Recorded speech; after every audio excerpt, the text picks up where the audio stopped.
about the traffic in Los Angeles. It says something that local officials warned motorists about a temporary roadwork closure on the 405 last year by calling it Carmageddon. Angelenos took the hint, and this weekend they're expected to steer clear of the latest 405 closure, named, of course, Carmageddon 2. That's how it is in L.A., a snarl of overstuffed freeways and commuters who keep their cool, except when they don't. KPCC's Stephen Cuevas has this profile of a punk rocker whose music expresses the insanity of L.A. traffic while extolling the virtues of public transit. Couple of things you need to know about Eddie Solis. He lives in L.A., loves the band Kiss, and does not own a car. Being someone who's from L.A., born and raised, and, having a few cars in my past, I saw the city much differently, through a different perspective, through the eyes of a bus rider. Want to go all the way to the back? Sure.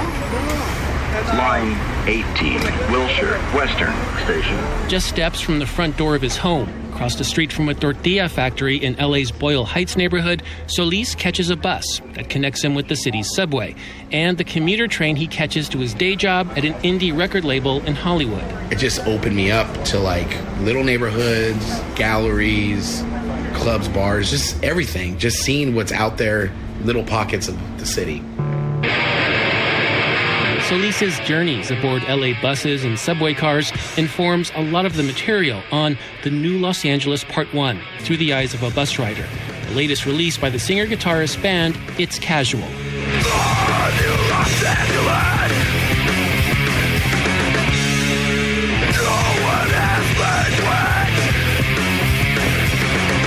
In Solis's vision of a new Los Angeles, people abandon their cars, climb aboard public transit, and rediscover their communities. One song extols the virtues of the LA County Metropolitan Transit Agency's Easy Pass and the urban underbelly it introduces to the rider. And that's a nod and homage to, the people who know what you could even go cheaper and really beat the system and really steer away from spending money on gas and oil profits and all that.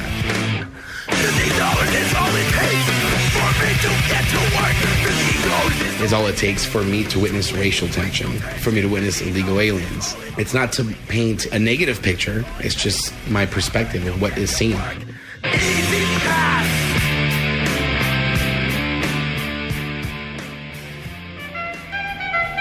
I got a funny backstory. Off the bus and back on the street, we make our way past a jazz saxophonist playing for pocket change and down a long escalator to catch a train.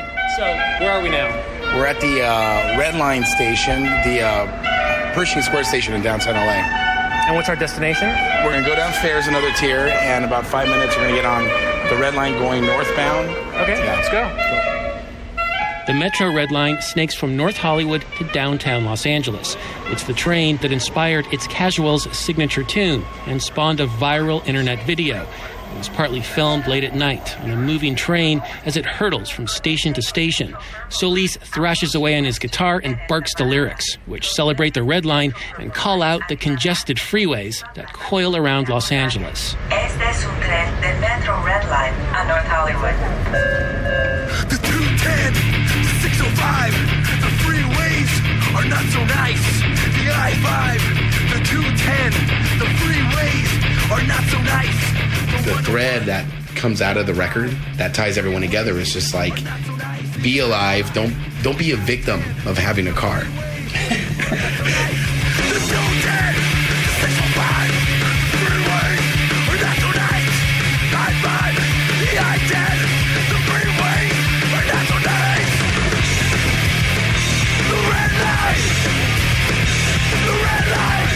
An MTA spokesman said he couldn't comment on Eddie Solis's furious pro-Metro message, but the Red Line video was a hit at the offices of Move LA.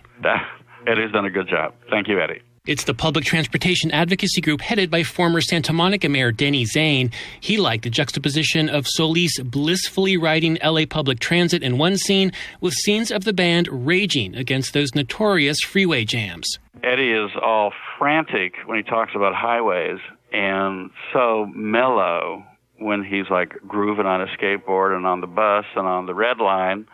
There's a metaphor for the transformation, from the, oh my God, I just got to get out of the traffic to, hey, this is cool, I can mellow out. Or you can blast the tune like Too Many People as you claw your way across Los Angeles by car, bus, or skateboard. Los Angeles, there's too many people. I want them to go away, even though it means they're afraid. Too Many People could also be a motto for It's Casual. Over the years, the band whittled itself down to a power duo of Solis and a rotating cast of drummers. So you may think the burly, bearded punk rocker just can't get along with freeways, with people, or his native LA. Not true. I love it. I love everything about it.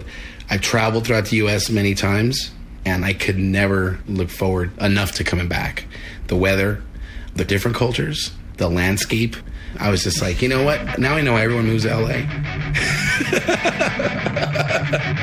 Solis will bring the love and the volume during a Red Line mini tour next month.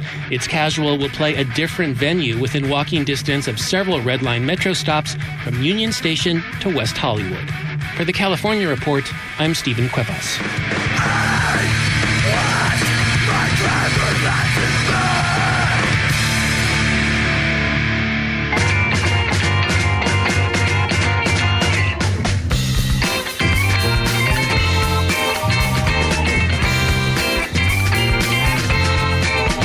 That's the California Report, a production of KQED Public Radio in San Francisco.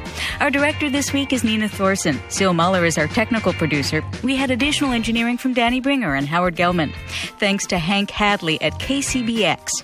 Our online team includes Lisa Pickoff-White, David Marks, and Don Clyde. Our interns are Catherine Borgeson and Rachel Johnson. Tyke Hendricks is our elections editor with production help from Tina Lauerberg. We had editing support from Paul Rogers. Victoria Malione is our associate senior producer. Ingrid Becker is our senior producer. The news director is Bruce Kuhn. I'm Rachel Myro. Thanks for listening and have a great weekend.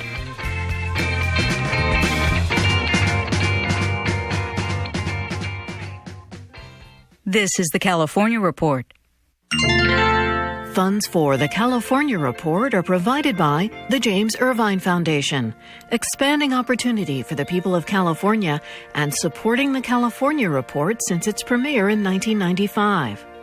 And the California Endowment. Health happens in schools at calendow.org. And Chevron, investing in renewables, strengthening communities, and creating jobs. More information at chevron.com. The 210, the 605, the freeways are not so nice. The I-5, the 210, the freeways are not so nice. The 101, the 405, the freeways are not so nice. The I-5, the I-10, the freeways are not so nice. The 210, the 605, the freeways are not so nice. I-5, the I-10, the freeways are not so nice. The red line, the red line, the red line, the red line, the red line, the red line, the red line, the red line, the 210, the 605, the freeways are not so nice. The I-5, the I-10, the freeways are not so nice. The 101, the 405, the freeways are not so nice. The 605, the 101, the 101, the 101, the I-10, the 210, the 605, the 101, the 405, the I-10, the freeways are not so nice. The red line, the red line, the red line, the red line, the red line, the red line, the red line, the red line.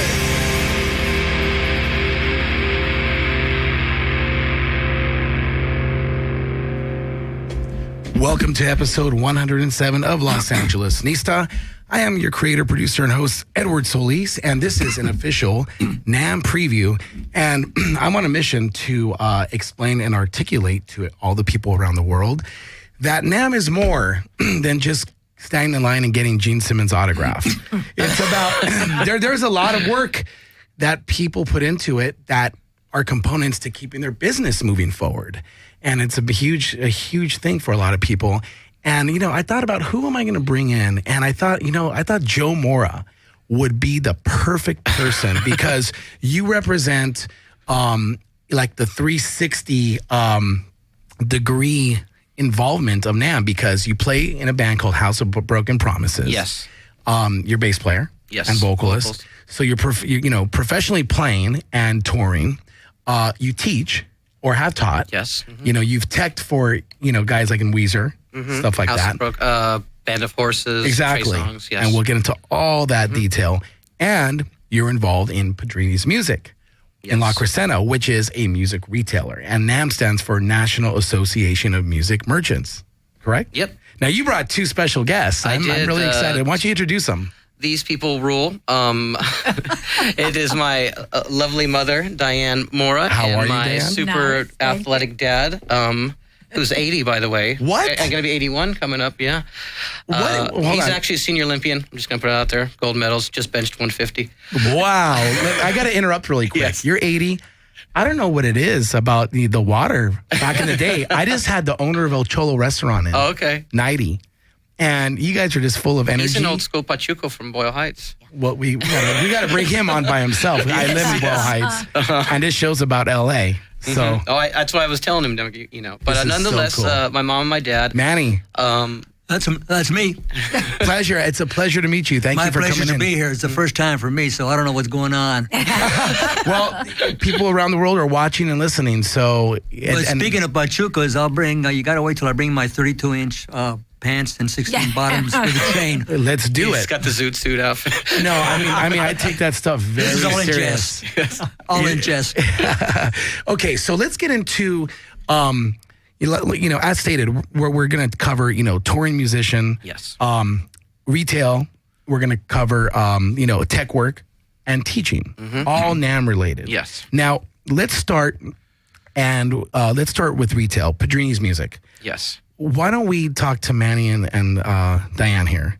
Let's talk about the backstory. When did you guys get involved with Padrini and how did it start? Well, it started. Want me to? I'm going to let her tell you the details. Now, my father, who was 98, Bruno Padrini, started it in Glendale, 1946. I came to work there, when I was 13, and then permanently right after high school. Wow. We have moved 6 times in 68 years. This is our 68th year. We just moved to our new location at 3610.5 Foothill Boulevard in La Crescenta. We love it. It's our little boutique store, and we're very, very happy. Our customers are finding us. They're following us. And like I say, we're specializing mostly now on all the musical accessories and the printed music, which nobody in the area has. Sheet music. Yes. Oh, or yes. books. And teaching methods. And we have our teachers there. Exactly. And all that's business 101. I mean, you're filling a void. No one else is selling it. That's right. Right? Nobody So else. that's good for you. Now, how do you guys take on roles between Manny and Diane? There's a lot of work that goes into independent retail. Buying the product, new and used, promoting it to sell, positioning, right? Just cleaning the store. I mean, it's a lot of work. Let's talk about all this. Well, I do most of the internet, the Facebook, the eBay, and all of that stuff, and the books. And I order, along with my sister Noreen, we take care of the sheet music. Manny takes care of all the accessories. I mean, the guitar strings, anything, the pedals, any of that. He was calling me the other day, like, what guitar pedals should I get? Yeah. So you do all the purchasing for pedals, straps, strings, all the accessories, the strings, etc., things of that nature. And once in a while, somebody needs, say, a violin, and we don't have it on board. I says, I can get it for you in a day, which we do, normally do. Right. So not to lose the sale. Exactly. I don't say, well, we don't have them now, they're coming in. No, I jump on it and say, I'll have it for you in a day. We'll get it. Because I do have the source, the connection to get it. Otherwise, I wouldn't say that. Right. So, right. You follow through and you make them happy. Yes, right. So it's been working out very well. It's a small store, very small, as opposed to what we had. Right. Right. If you want a comparison, we had 2,500 square feet on top of the store, the old one, and 1,100 on the bottom. With the bottom was all teaching rooms. All and stuff. teaching rooms. Wow. As opposed to 600 square feet now. Yeah, they downsized. Just it was the rent was too high, and to try to do it was just too much. Couldn't keep up with the guitar Too center. much overhead. Yeah, That's it's right. too much overhead. It was overwhelming. Exactly. So now it's great. The rent's low, and it's a nice little fun location. It's a little, I don't know. I dig it. I like it. One thing as a customer, from the outside looking in, to me, Guitar Center for me as an artist is a place where, okay, they're open late.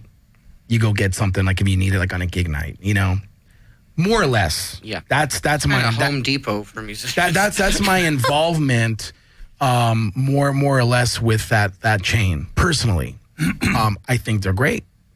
They're great because they have great prices because they can. They buy lots of volume. It's a volume game. Yeah. Now, when I think about it, independent, this is where I think the independents have an upper hand, and that is because you guys can offer teaching within your four walls of any instrument. Right? Like, violin, trombone, just snare, marching band, anything, brass, woodwind, any kind of guitar. A lot of the chain stores, like Sam Ash and Guitar Center, don't offer that. Well, they don't even carry violins. No. Sam Ash kind of does, but Guitar Center, there's no horns. Right. No. So I think independent retail still has, a lot of a big heartbeat in the industry, and you guys also do a lot of guitar work and instrument work, right? Yes. He restrings and tunes guitars. My sister does it. We restring violins, whatever, and somebody brings in any other instrument, let's say like a horn or something, we have a gentleman that does it, comes right to our store, picks it up. But most of anything to do with guitars and violins or string instruments, we take care of. Repairs, right. Anything. Yeah. So let's talk about an example. So you guys are carrying used instruments now. We have a few. A few. Violins and a few trumpets. Trumpet, flute, clarinet. Right. Used and new. Mm-hmm. Right. And it seems like on a used product, the margin's bigger. Is that right? Yes, pretty much, because it depends on if you got it, if you're selling it on consignment for someone. Sure. Or if you just happen to buy it at a good deal. Yeah. Right. Yeah. Somebody exactly. comes in, we've had them come in and say, Right. I don't want this clarinet anymore. And, most dealers will say, well, hey, I can't give you what you'd get by selling it on eBay, but they just want to get rid of it. Right. So you'll pick it up and you'll make more money than We've on had a new some one. great stuff come in. Oh, yeah. Got silver tone guitar. Oh, yes. That's cool. Yeah, like stuff like, really? Yeah, really nice stuff. Now, as far as the trend or the process of churning product over, like, what is considered in your world sitting too long on the shelf? How long? Too long on the shelf? Yeah. Could be quite a while, and that's when the price will start going down. Some of the in order guitars. to make a you small can't. profit and move it. Last year, I think it was, we went to NAMM and we bought a bunch of guitars. Right. And you think they would be, some of them that we still, they eventually all did sell, but sometimes you think they're going to go a lot quicker than they do. And, No matter whose name is behind it, right? That's right. Things it's harder to get the sale. It's like that in all retail industry, no matter what you're selling. Yeah. It takes more work to get the sale. More work meaning you got to do stuff on Facebook, Twitter, Instagram. Yes, Constantly. the whole internet has really been a good thing for. And you guys have training bands music. play also. Yes, not anymore, but because it's smaller. But yes, we had some Right. great bands. So you gave it a try. GFP. Yep. Yeah, that was great. Tony and Hudson, that's Yeah. awesome. Yeah, it was really cool. You know who just joined that band? Who's on drums? Joey Castillo. Oh, really? Yeah. Oh, Yeah, okay. isn't that cool? Yeah. Yeah. So From Queens, right? Yeah. Oh, okay. and yeah, he's still in Eagles of Death Metal. Oh, he is still Yeah. with that. Oh, okay. I didn't know. That's cool. So let's talk about your son for a minute. It seems like he had a pretty good foundation to build off of, being that you guys were involved in a music store. So Joe, you actually teach and have taught. Yes. Do you still teach? Not anymore. I've taught high school group lessons in high school, and then I taught private lessons for about 10 years. Mm-hmm. And then it would be all a theory, bass and guitar, and just anything. Right. I also even gave basic recording classes to kids with their laptops and That's cool. GarageBand and stuff like that. And also too, because there was no one showing me how to operate pedals and stuff like that when I was growing up. So I would do trial and error. You learn pedal board workshop. Yeah, dude. Pedal board workshop, right? Yes. So, but yeah, it's like sometimes you just when I first started teaching, I was like, well, what am I going to teach? But then you realize, I wish someone would have showed me that. I wish someone would have showed me that. So I kind of based my curriculum on stuff like that. I mean, it just seems like, the curriculum of music is endless. Yes. It really is, right? Yes. It's kind of getting right down to the core of what the student wants to, do. That's the thing. You can go the old school method of like, you're supposed to start with a nylon string guitar and you're supposed to do that, but it's like kids want to play punk rock, and if you show them what they want right away, they're a little bit more susceptible to learning other styles of music instead of, being like, why do you want to learn that? Show the kids what they want. And also, too, let's not kid each other. It's a business. You want them to keep coming back. Right. I mean, instead of trying to correct them and say, this is wrong, this is right, they're going to be like, what? Yeah. Yeah. So you want to kind of like intuitively align yourself with them and like, okay, what do you want to learn? Yes, definitely. Now, to this day, what does Padrini's teach? Guitar, bass. You're getting a new piano teacher, correct? And voice. Voice and woodwind. Woodwinds and brass. Very cool. Yes. Let's talk about how NAMM is a catalyst for independent music retail. When you guys go to NAMM as an independent retailer, what are your goals? Sheet music primarily and books. They mainly, that's our focus. The teaching methods really go. I mean, one time at NAMM, they were invited to come back the next day, like when it was closing down, and they bought like the whole Alfred Publishing booth. Yeah, was Warner Brothers. They So bought out the they Warner don't have to carry it back. Yeah, So you get super deals. Right. Super deals. Mm-hmm. Very cool. Yeah. Then you can see the music. I know people can go on Amazon and they can order it off, but most of my teachers want to see it. What go does it through look it. like? Go through it. Yeah, that's never going to go out of style. No. Yeah. That's why vinyl is back and bigger than ever. People want to hold it and look at the artwork. Yeah. Something as simple as that means a lot to people still. I was just going to say that if we focus on the product that the people want, which we do, then we'll be successful. We'll have a customer base forever. Absolutely. It's all the teachers. A lot of teaching. Like I say, I'll say it again. That they keep them in business. Right. And now we, for the past maybe 2-3 years, we've got the computer. We can download the sheet music. You come in, you want this song. Oh, I don't have it on the wall. Right. I can download it and I can get it in your key. And boy, that is the downloading. Yeah, it's great because any key you want, it's pretty cool. The other thing too, though, I mean, at times we were trying to make it hip and do certain things, and you like, okay, got it. I mean, like say the Queens of the Stone Age Red album. It just Songs for the Deaf. It's been there for years. You think, I got to have all these cool hip books, but they don't sell. They don't sell. It's the teaching methods that sell. So it's the teacher is a catalyst to sell that. Yes. Yes. Oh wow. And now, you have the Wednesday discount? Yeah, too? we have a 10% discount. So they all come in on Wednesday. Wednesdays. And that's awesome. Another thing we're going to start, we were talking about this, is having a, what do you call it?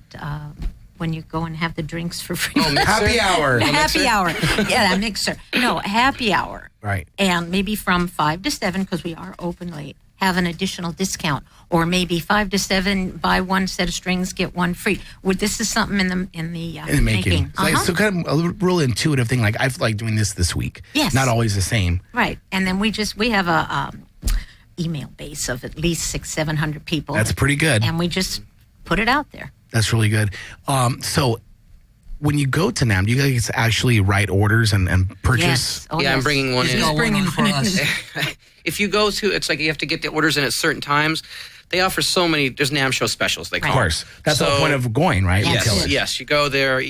Like I said, we needed a guitar line for the store. Because there's another local music store called Grayson's, but they carry the Fenders and the Rickenbackers and the Gibsons. So we needed to carry something a little different. So I looked up Axel guitars, really cool looking guitars, vintage look, like between $200-$300, assembled in America, all really good. Assembled in America. Right. And we got a good special on that. And so, just to fill up the store. And those eventually all sold. But I think we had a good time. I think maybe it was like last year. We made a bunch of new connections, different people, different stuff. Straps with our if you name are a on 'em. retailer, though, it's definitely you want to go on Thursday. Yes. That's the day, because it's Saturday and Sunday, or that's when you're there to see Gene Simmons. Yeah, Exactly. That's right. It's crazy. That's a zoo. So I would say that, but it's they have a great rapport with a lot of the their salesmen. Their vendors, right? Yeah, so we will go to Cayman or come on. It's You'll called, see everybody. Yeah, this Now, and that. my salesman from Alfred, Mark Malone. Right? Very cool. I said, Mark, I don't know if I'm going to make it during the week, but Joe's going to go, have him come around 5 o'clock. We have beer. hang out, right? Come and hang out. No, they take care of you guys. That's you guys right. have a great relationship, and that's what it's why all you about. go. You want to meet these people that you talk on the phone with and email. That's right. Yeah.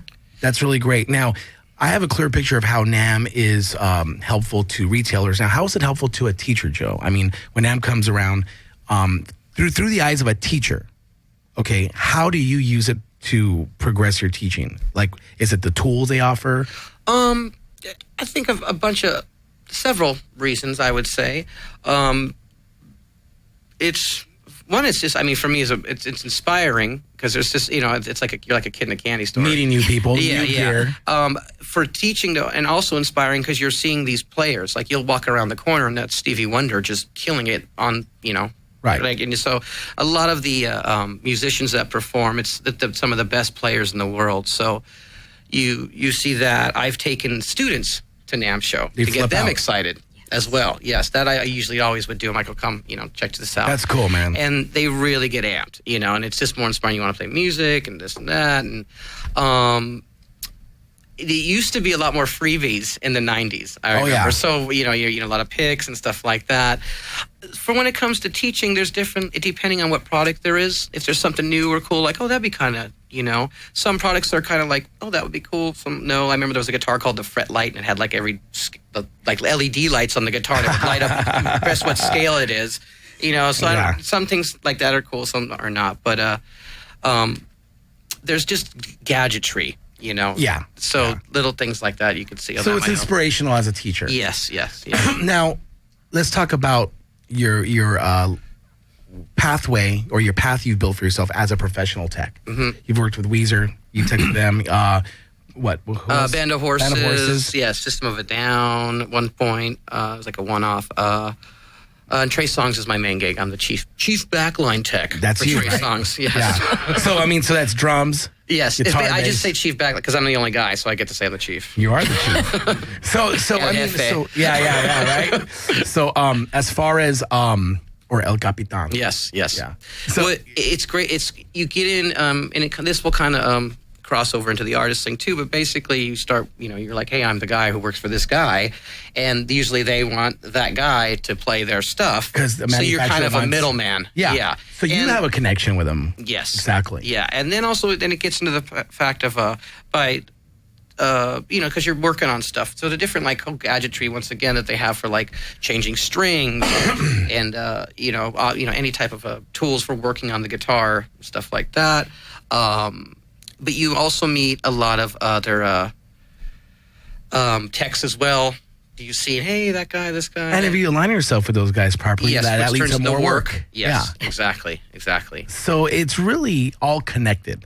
And most of that kind of stuff too, which also leads into the artist thing, being the tech and the artist, is the deals go down at night.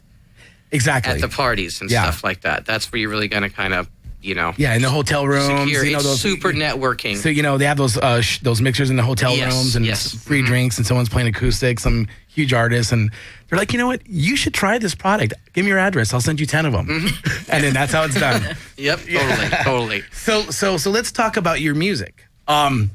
Before we go into what you're doing now, you created and fronted a band called HDR. Yes, that was, yep. Mm-hmm. Now, what was the lifespan of that? HDR, I think, was about 12 years, maybe. And I think the highlight, we did the Warped Tour.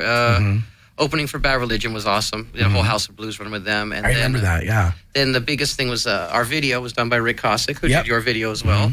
And when Jackass took over MTV Studios, it aired. I was on MTV, and then they had it, but it also aired in the Times Square, big old jumbotron. I remember that. So that was pretty cool. And then people, that kind of stopped. And basically, I got asked by Arthur Say from House of Broken Promises and also Unita, right, to front their band. They needed a bass player and singer, so I switched from guitar to bass. And things are going good. You've been doing some European runs? Yes, we did. We did Europe this year, right when I came back to the show the first time. We did Desert Fest, and then we got asked back to do Hellfest on the day of Black Sabbath. I'm excited. Yeah. That's cool. Yeah, totally. That's cool. So, I mean, like, all these components that we're talking about that NAMM caters to, music retail, major and independent, teaching, and also, tech work. Yes. And being a professional touring musician, I mean, that's, I think, the same thing or I would forecast you would say the same thing that you get out of NAMM as a musician is inspiration. That I would say it's, sometimes you say you can't reinvent the wheel. So, like, what are you going to show me a guitar? And I know I got a guitar, I got an amp. What more do you need? But then there's been advancements lately that are great for, say, the tech and the player, like Elixir strings. Right. Those came out maybe 10 years now or so. I love Elixir strings. I didn't think you Which could. we do sell. Yes, we sell. A lot of people don't carry them. I know. Well, they're expensive, but you put them on your acoustic guitar, and it's like, Jesus, it sounds amazing, and they feel great. So things like that.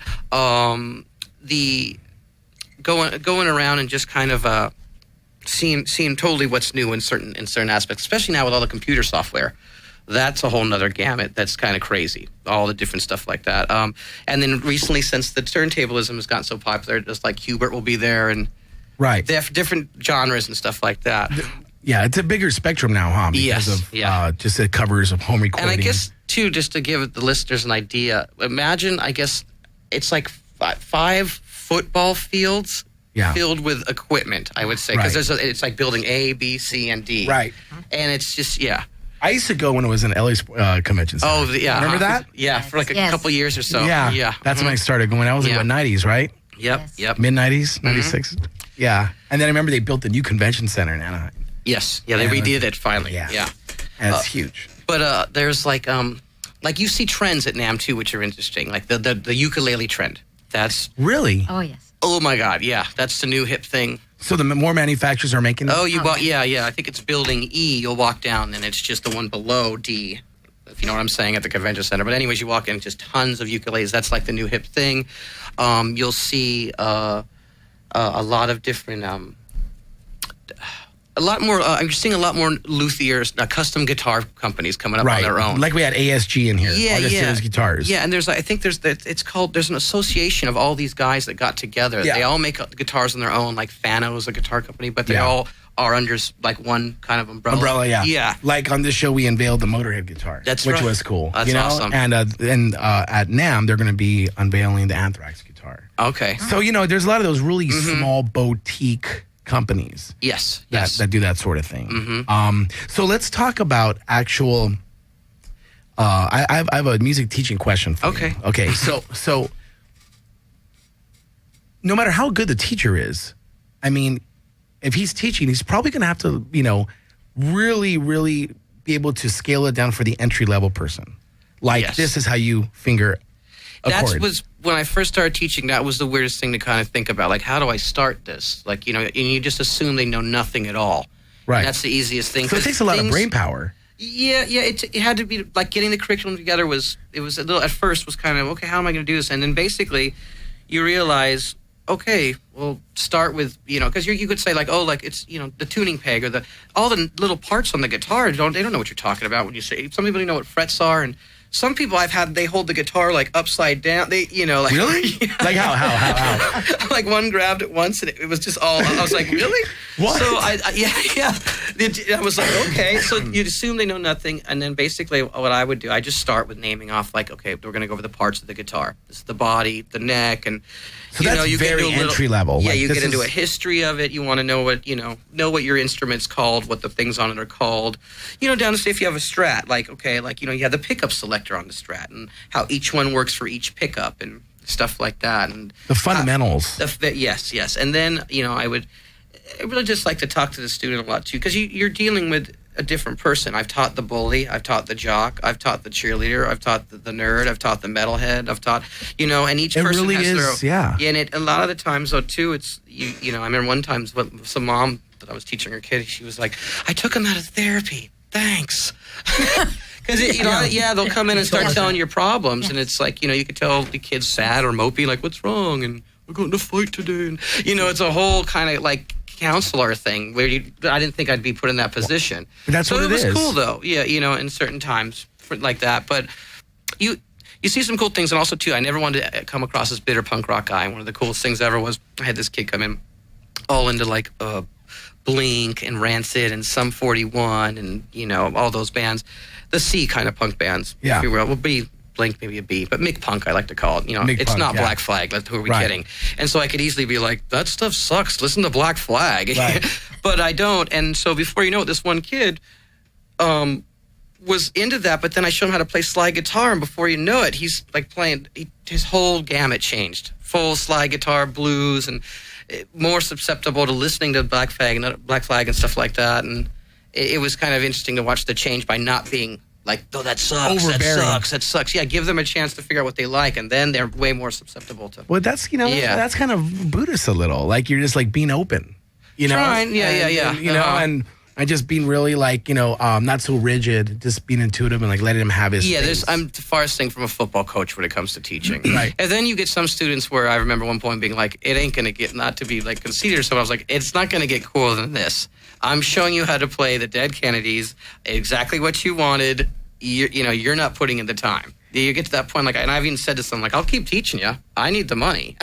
Right. But because it is business too.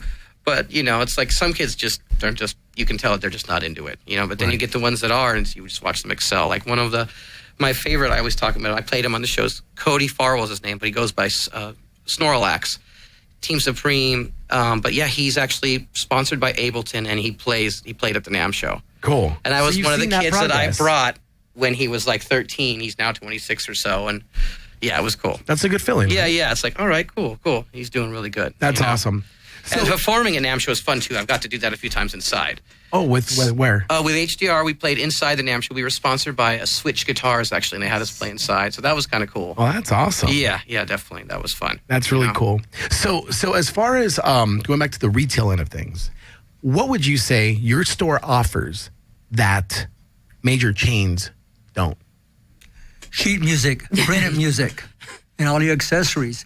Real customer service. Yeah. We're about the only ones that carry what we do carry, and we've been lauded for service. Very much service. I'm telling you, they love what we give. We're kind of a couple of happy people here because they come back to us. Some people come in and just want to hang out to them. Yeah, they just hang out. Yeah. But that's what a business is about, though, right? Yeah. It's no matter what you're selling, it's like you're selling yourself. We have a lot of friends that come in just like they were saying to hang out, like a bar, minus the happy hour. Yeah, minus the booze. And I have an act or a repertoire, if you want to use that word, for telling a lot of jokes. Oh. Jokester. And you wanted 5 seconds of not today. Okay. We'll give you your own episode next month. Well, like these two ladies that I have the business next to us, they happen to come by. We have a nice bench where I decorate outside, a little flower bed. And, oh, Manny, can we, you mind if we sit down for a minute? Not today. Very seriously, I'll say that. And then we all bust out. Oh, he'll ask the people, you want your change back? That is one of my ones. I like that one. You want your change back? I tell you, and I do it very seriously because after I ring it up, and they got maybe $1.50 coming back, and I look them straight in the eyes. You didn't want your change back, did you? They don't know what to say. No, they get serious. Serious, right? Yeah, very serious. They're dumbfounded. Then I bust out laughing, and luckily I haven't been punched out yet. But the beat goes on like that. I can't help myself, just keeping them laughing. Not only that. Well, that's good for you, too. We all got to laugh, these friends have become, these customers have become friends. And allies, right? We've moved a business in one weekend, and these were customers that came with their trucks, with their tables, with That's awesome. physical help to help They out. care enough to make sure it's done right. They were so happy that we were not going to fold like so many others. You're going to keep going? Yep, we're going to keep it going. Good. So as far as the buying habits of people out there, I have a theory that it's changed because of, all these phones. Yeah. And you can buy anything at any time. Right. And, I know a lot of people are spoiled with Amazon. They want it there. They want it now. And, I just think, you were talking about laughing. I'm going to make a right turn really quick here. I think a lot of people can't shop and be happy no more. It's like whenever they go in, they got their phone and they're like finding the price. Oh, to see if they can get a better deal. Like, that's fine. I second that one. Yeah. Oh, we had that experience. Yeah, and that's fine. You want a good rate, but, put your phone down for a minute. Just buy it because you're into it. Yeah. More or less you're getting a good deal. We had a thing, too, when we revamped the store. We had a major revamp, and then... But the thing was like how we have to somewhat compete with Guitar Center. Anyway, look at it, even though you don't want to, you have to figure that out. The closest Guitar Center to them is in Pasadena. So we basically were like, $10 more. whatever like if say we have a guitar for this or that. I mean, that was kind of a basic idea. That was a formula that you came up with? Yeah, we kind of were like, look, because it's going to cost them that much more to drive down to Pasadena with the gas or whatever. And $5 each way. Yeah, or just, so it wasn't always that for, because the product, it would be different margins for different prices of things. But, it's like, okay, you're going to get that pedal for $69 a Guitar Center. We're charging $79 because they also got it way cheaper than we did, so we still need that. And then also with, like I said, the customer service you get there it's just amazing. You don't, Right. It's always been like that. I don't think it's rare. Maybe only Steve Sturridge. Well, I think it's always been family employees, except a couple times. That was my brother, my brother's buddies. Yeah, it's always been family employees the whole time. Direct blood connection. Mm-hmm. Yes. That's cool. Yeah. Now, as far as your store goes, what would you say? Let's talk about your stock. What do you have that others don't?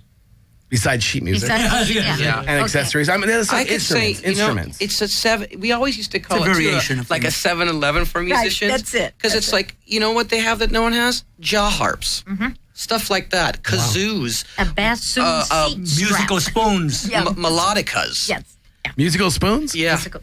Cool. Yeah. Washboard. Stuff like that. That's awesome. My grandfather was like, if you're a real music store, you got to have everything. Right. To the point where he had like a big old like sousaphone at one point, But they've had to downsize. But it's mainly like stuff like that where it's think of all the mouth reeds but mainly the weird. There's some cool knickknacks like jaw harp is the coolest thing I've always Plus stuff we like have that. a lot of musically related gifts. I mean, we have towels with music. We have pencils. We have all kinds of boutique musical gifts. Very cool. Yeah, very cool. a lot of, if you ever, when you were taking that piano lesson as a little kid or whatever, and they have like the classical bust of Beethoven, all those things. Nice. Stuff like that. The old-fashioned metronomes. Oh, the wow. old, like Grandma had on the piano, Like, keep up with that. That's your meter. That's your meter. Yes. Wow. That's, I think that's really cool. Now, what kind of amplification you guys like to stock? We always practice amps. This is small. We tried to carry big amps before. They sell sometimes they don't. Mm-hmm. Right now, it's just your basic little, like, some Dan Electros, Honeytone amps, stuff like that, small little ones. Stuff for the bedroom. Yeah, yeah. Mm-hmm. When they had the bigger store, we had a lot of stuff. We had, like, Tony from Soulfly, Static X, his SWR cabinets were there. Gonzo from Armored Saint, his whole drum set was there. Amory, when GFP played, he left a drum to sign it. So we had a lot of cool stuff on consignment.